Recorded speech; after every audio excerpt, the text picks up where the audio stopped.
Your boy here, and welcome to another SpongeBob review, basically. So, after reviewing season 6 and 7, now we're on season 8, which this is the season I'm most nostalgic for because I actually watched the whole season when it was airing on TV. It aired from 2011 to 2012, and funny enough, I actually got most of the DVDs that were based on season 8 episodes, and also got them when I was still like a baby, basically. And I even own the season 8 DVD on DVD, so that's an accomplishment. But let's see, what can I talk about season 8 for? I think it's the mid-work season of the show. I think it's mostly mid-fiction. It's kind of a lack or bad qualities I can say about it. Sure, it does have some elements from season 6 and 7, but I don't think they're as bad as those seasons. And at least this season has less gross out and also, expressions. Well, except for face freeze, of course. We'll get to that episode in this season later on.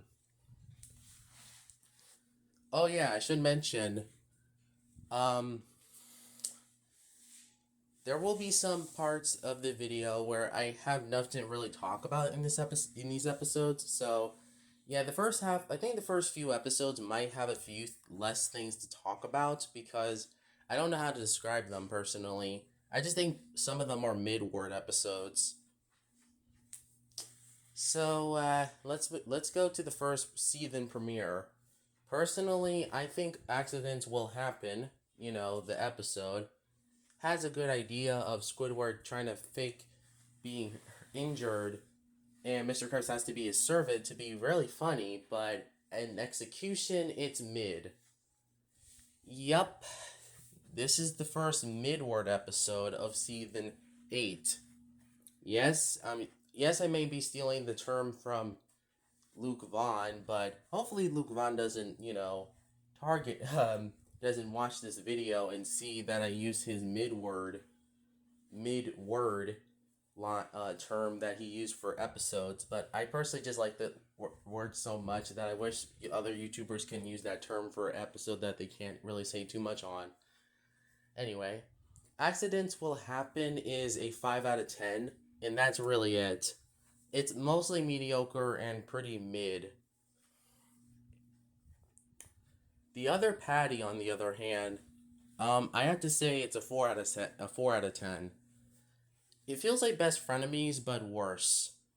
I really like Best Frenemies for because of Mr. Krabs and Plankton teaming up for the first time, but the second time they do this is a failure.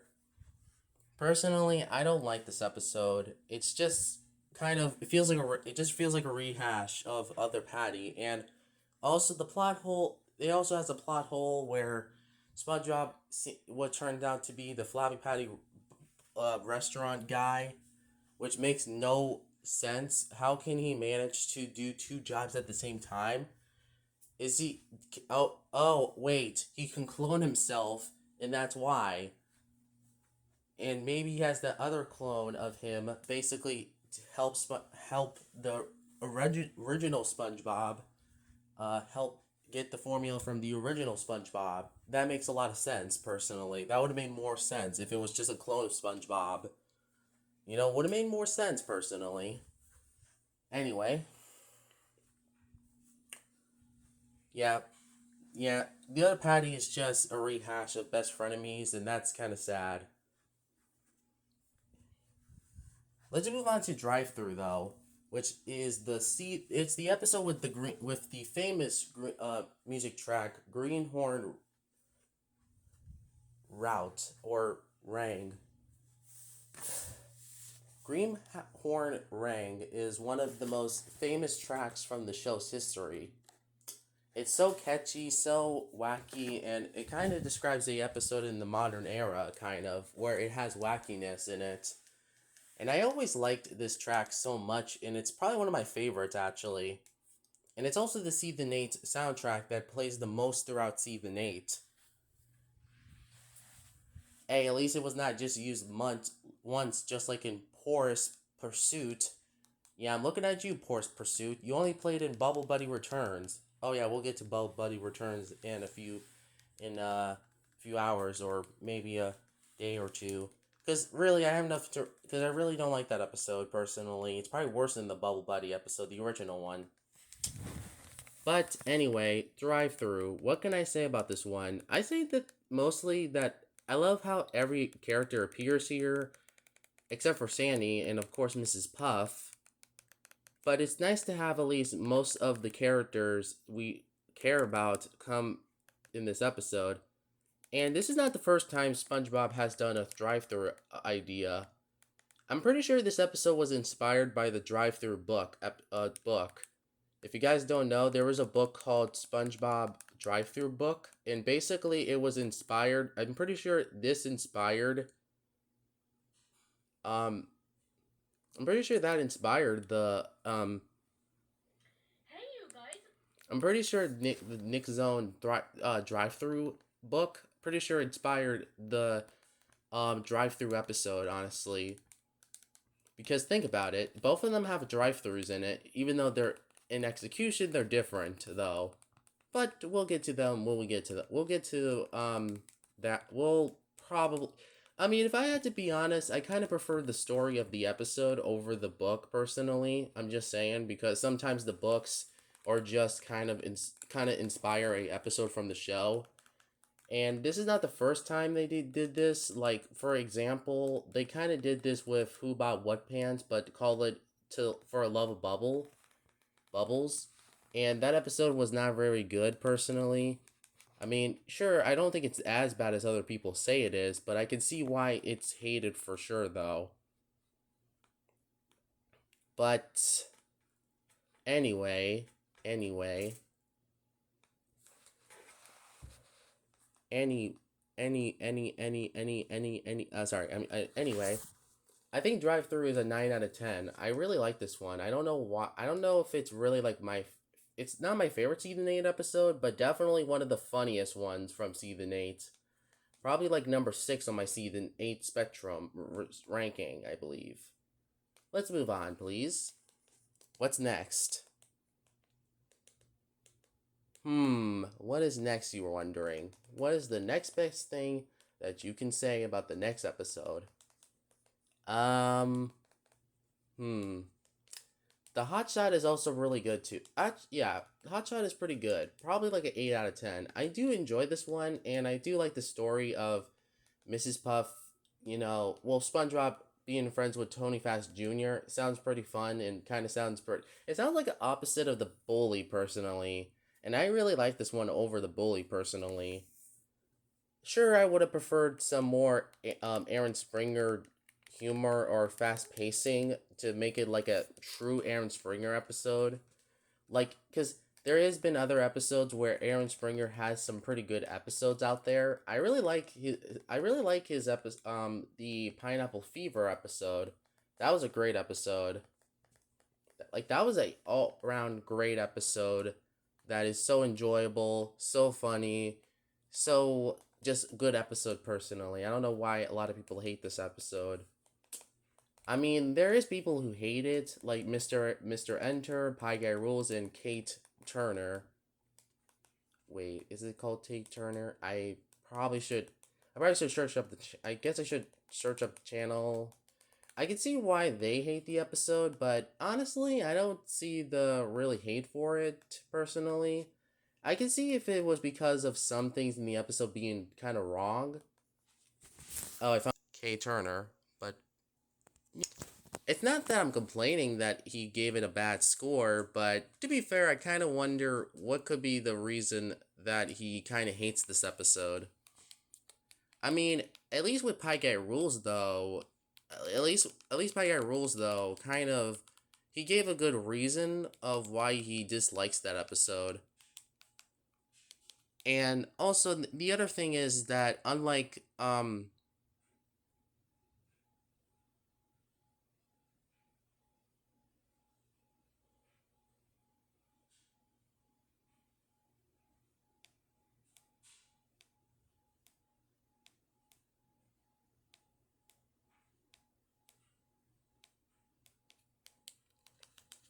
I know that some people might say, "Oh, well, what's your thing? What's the big thing? What else do you have to say about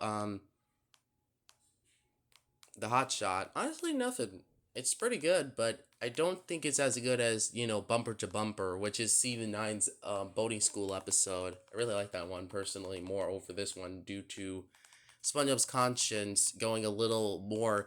It was like more random. I will say that it was more just kind of like it was kind of just more wacky, but also still fun though. I mean, I really like how chaotic it gets in this third half of the episode because it kind of leads to some good moments, and that's really good, and that's a good thing, honestly. Though the ending was kind of, been there, done that in Nautical Novice, and Mrs. Puff getting arrested is kind of already done in the show many times before, so yeah. Let's move on, please.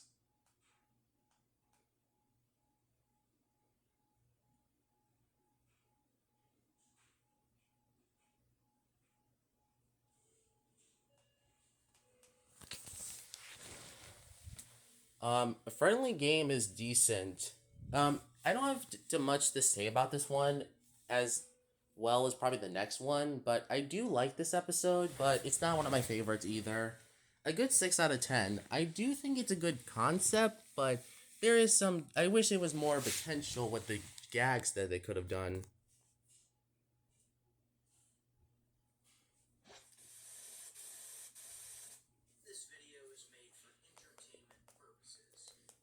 I hope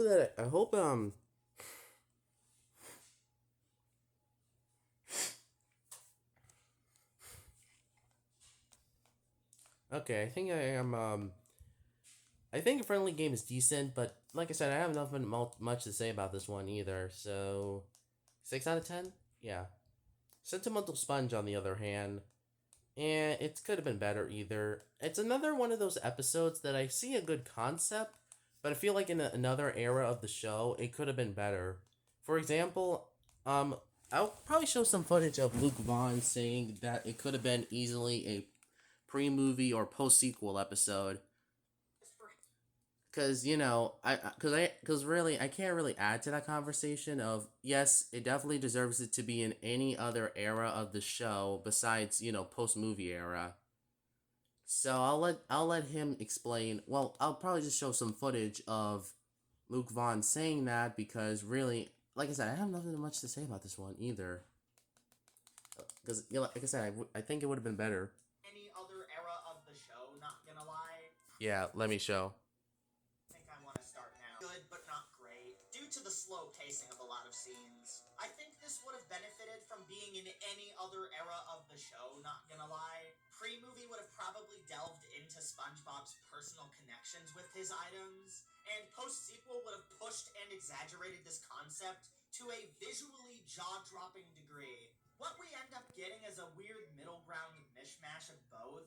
It tries to hoard its cake and eat it too. This could work, and it actually kind of does, but not as well as it could have. Sponge is even one in a series of.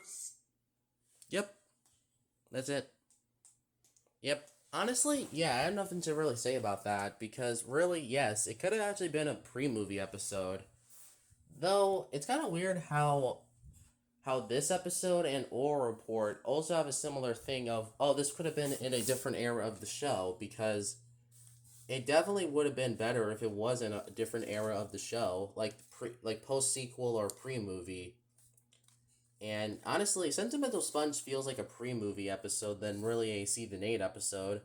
Kind of feels like something that they would have done in season 3, personally.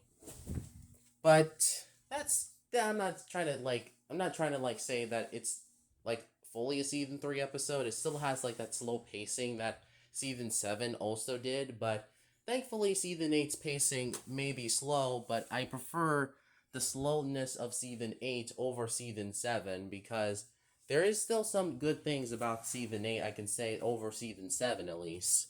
So that's a good thing. Anyway, what's the rating? The rating goes. Sentimental Sponge gets a 6 out of 10 as well. but probably higher than the last one personally. Or no, a little bit lower personally. Probably because I like Friendly Game a little bit more due to the gags, I think. And I also grew nostalgic for it because of my Frozen Face Off DVD, so that's a good thing. Anyway, speaking of Frozen Face Off, next this is Frozen Face Off is literally one of my favorite specials of the show's history. And also one of my favorite episodes of the show, period. It may not be I don't think it's like my number one favorite episode of season 8, but it is definitely in my top 3 best episodes of the show. It absolutely deserves it. It's just one of the most unique, and this is literally a winter theme episode. And honestly, as a winter theme episode, it's really good. I honestly think honestly this feels like something that you would expect from like the first 5 seasons, because this feels like in the pacing here actually feels like pre-movie actually, where it doesn't actually have slow pacing as much, and it also has a lot of action and a lot of stakes, and also a lot of and also a good villain, which is the abominable snow mollusk. And also has a pretty good SpongeBob Flash game based on this episode called SpongeBob's Big Adventure and Next Big Adventure. Anyway. Frozen Face Off is a 10 out of 10 and number 2 on my season 8 ranking. And Plankton is also some of the best I ever seen in the entire show. Most of his plans in this episode, the scheming, is just funny. Seeing him fail so many times, and even in this is also the first episode in the entire franchise that I saw on first premiere that was a special episode that was double length. That was a double length episode too, so that's also something special. So yeah, Frozen Face Off is literally one of the best episodes of the show's history, no contest. Yay, that's good. That's a good start. What do I win? Squidward School for Grown-Ups, on the other hand, not great. Um, to be honest, I only watched it once when I was little, and I watched it again when I was like at least 3.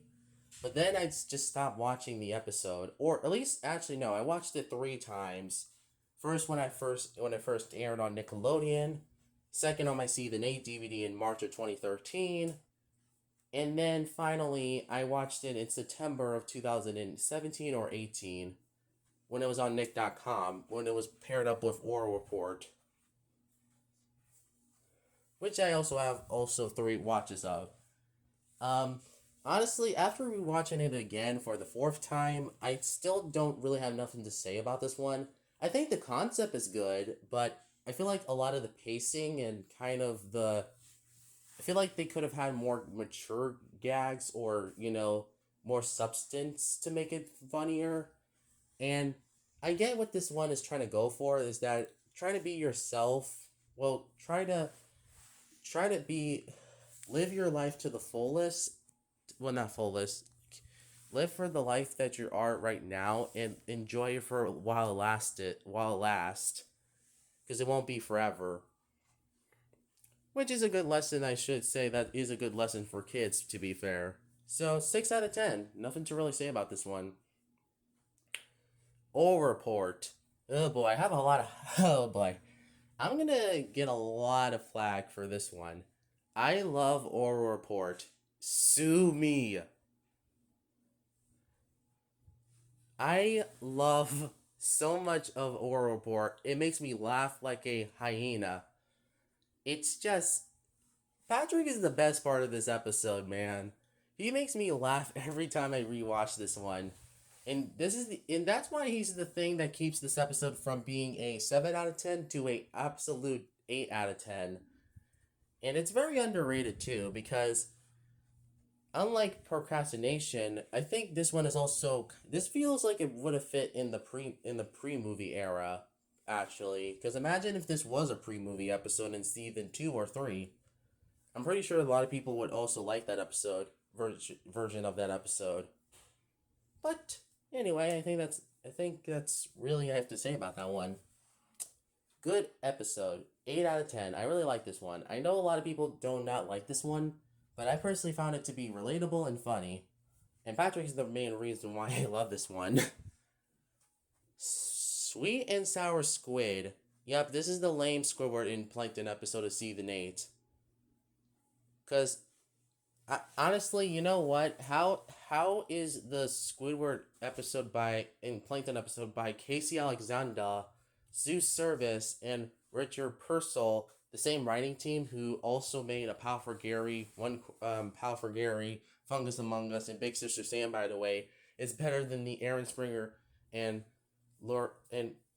Doug Lawrence episode of Season 8. But I can, you know what? I think Chum Fricassee is just really good, and I really like that one personally. That one's just pretty funny. And also pretty fun, honestly, to watch. I always had memories of watching this one as a kid, and I always liked it, that one. Sweet and Sour Squid, on the other hand, is probably like a 4 out of 10.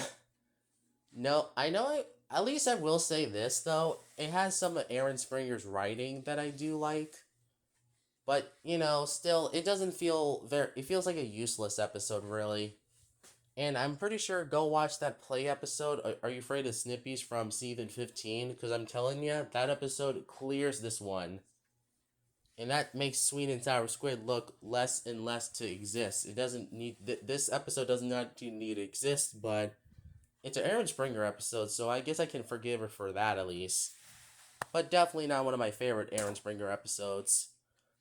And finally, the Googly Artiste. Patrick becomes an artist to make Squidward jealous. This is one I can relate to so much because, yes, I'm not joking, but this episode is just relatable. Yeah, honestly, I had some friends in the past that kind of I used to have like this one friend that I used to have was kind of like an artist until one of my other friends kind of took that spot and made them jealous. And honestly, I think this episode is kind of relatable. I know it's, though, is it like a 6 out of 10 or 5 out of 10 for me? Now, I think what the biggest problem with this episode is not Patrick, but I feel like that the pacing kind of drags it down to a 5 out of 10. I would have given it a 6 if it was a little bit more, paced better. But as it is, it's a 6 out of 10. So I think that actually wraps up this Season 8 retrospective part 1. Review part 1. See you in the next one when I review the Runaway Road Trip series. Because let's sing the road song. I cannot wait to get to SquarePants Family Vacation because I'm going to have a lot of hot takes in Season 8. Just like Season 7, I'm going to have a lot of hot takes on these episodes, so get ready to hear all my gushing on them. But we'll move on. Anyway, thank you guys for watching. Follow me on Twitter and also subscribe to my channel. Hit the bell icon on my channel and also do that other stuff. And tune in for my next video. Thank you for joining me, and I'll see you in the next video. And also follow me on Mino and Snapchat, of course. So, yeah, thank you guys for watching, and I'll see you in the next one. Curtain Retro Boys out.